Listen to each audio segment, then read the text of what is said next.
Hello friends, welcome to our channel Mechanical Motivator.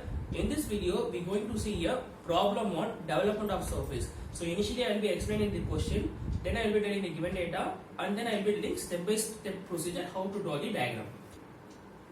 A hexagonal prism of base side 20 mm. So diagram what we are going to draw will be an hexagon. So hexagon side will be 20 mm, right? So hexagon base will be 20 mm and axis length is 45 mm. So height of the prism, since it's hexagonal prism, height of the prism will be 45 mm. Rest on one of its end on HP. So the hexagon is resting on HP. So resting will be on HP with two base sides parallel to VP. So just see here, if this is VP, we can draw the hexagon either this way or this way. So there are two different types we can draw the hexagon. They clearly said that the base sides are parallel. See here, the base sides are parallel to VP. So we have to go with the first diagram. An incline at 30 degree to HP. So they are now what they are telling us, it is cut by a plane perpendicular to VP and inclined 30 degree to HP. So the cutting plane is inclined 30 degree to HP and cutting plane will be lying approximately 20 mm. It meets the axis at 20 mm from the top. So from the top, it meets the axis at 20 mm, and we need to develop the lateral surface and truncated solid. So these are the given data. Now I will be telling how to draw the diagram.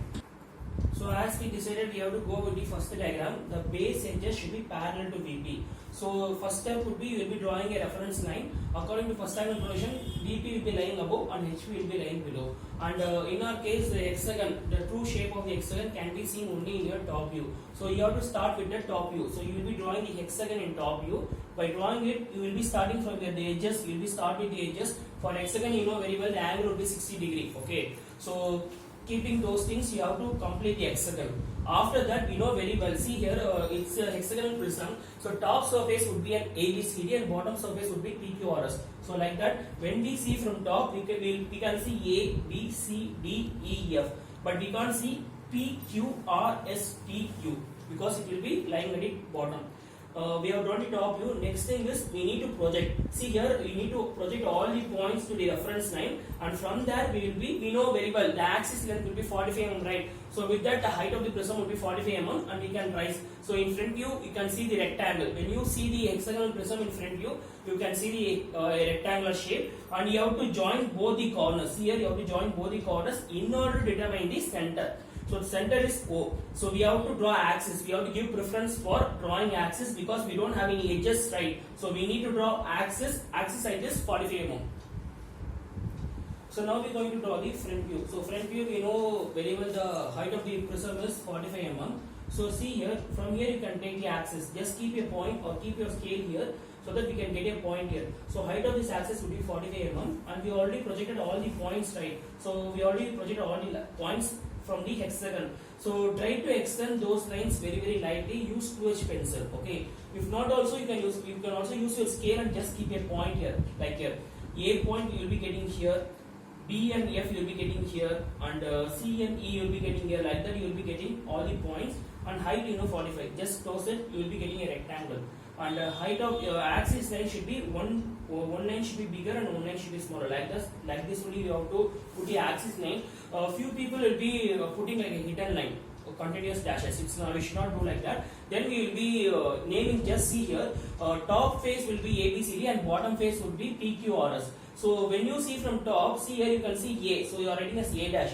You can see B, but you can't see F. So B dash bracket F dash. You can see C, you can't see E. So C dash bracket E dash.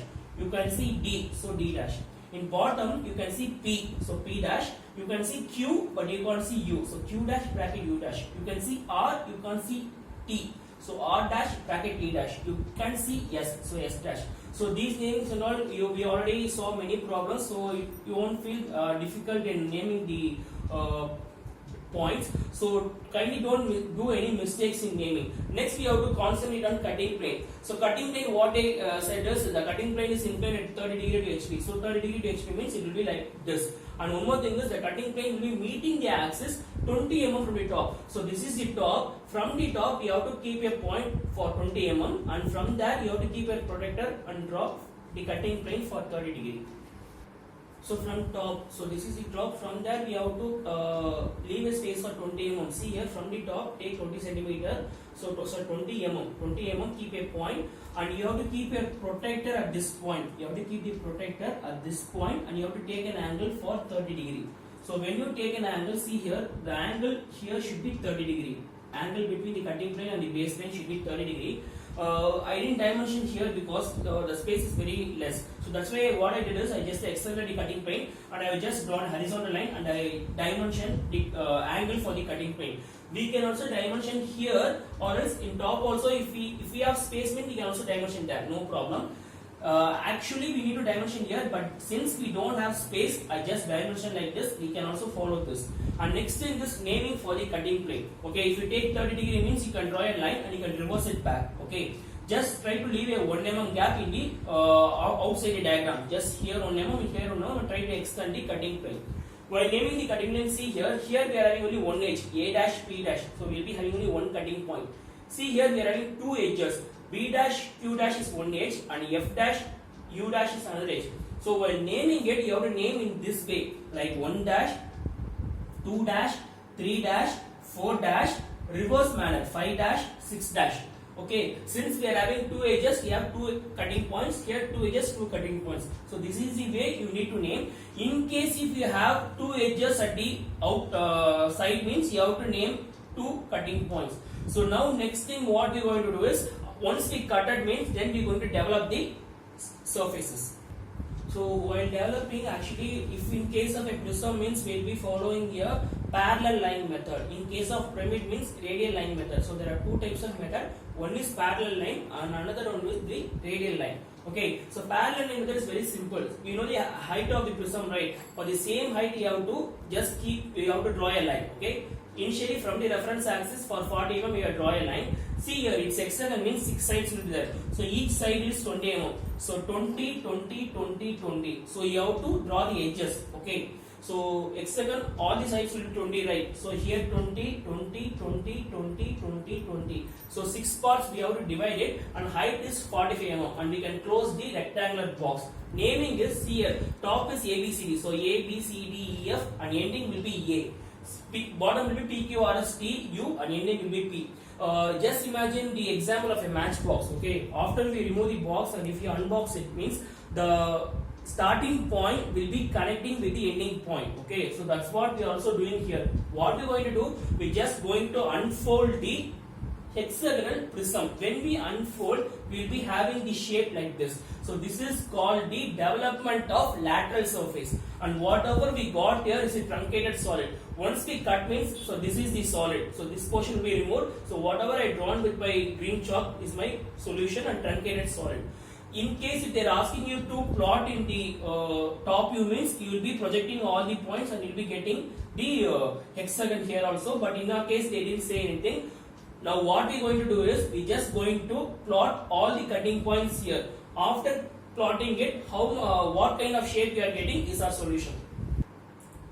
Now we are going to plot the cutting point. Just see here, you have to take your compass, measure from C where we are having 1 dash. So how much our distance is, whatever you are getting, for same distance we have to plot 1.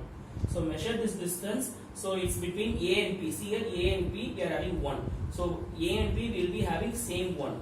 2 is between B and Q. So B and Q. So whatever distance we are getting here, for same distance B to Q we will be placing 2. 3 is between C and R. So C and R is here. So how much ever distance we are having here, for same distance we will be plotting the third point. Fourth point is between D and S. So D and S is there. Just measure this distance and plot the point. Similarly, 5, 6, 1. You have to reverse, in the reverse manner you have to plot it. So 5 means just measure here and keep as it is. 6 you have to measure here and keep as it is, and 1 as we measured here. Same line we will be getting 1. So after marking all the points, it's your wish to write 1, 2, 3, 4, 5, 6. If you want, you write the numerical so that you won't get confused. If not, also no problem. After that, just join all the edges. See here, you have to use your scale. See, since we are having hexagon means we will be using scale. If you are having a cone means we don't use scale. You can draw with the rough and join with the rough hand itself. So take your scale and join all the connecting points and then end like this. So this is the developed surface. After we cut the solid, when we unfold this hexagonal prism, we will be getting a shape like this. So if you draw all these things and dimensioning, you have to focus on 45, 20, 30 degree and 20 mm. Okay, so these things you have to focus on. The height of the prism is 45, so no need to dimension separately here. And heading would be development of hexagonal prism. So height of the text should be 10 mm. And here we have write all dimensions are in mm. Scale 1:1. Height of the text should be 5 mm. If you feel this video is useful means, then you can share with your first year students and those who learn engineering graphics. It would be useful. And do subscribe my channel, then only you will be getting all the videos which I upload. And I plan to solve maximum all the problems in section of solid, development of surface. Then I will be going for isometric and perspective view. So thanks for watching this video. Have a great day.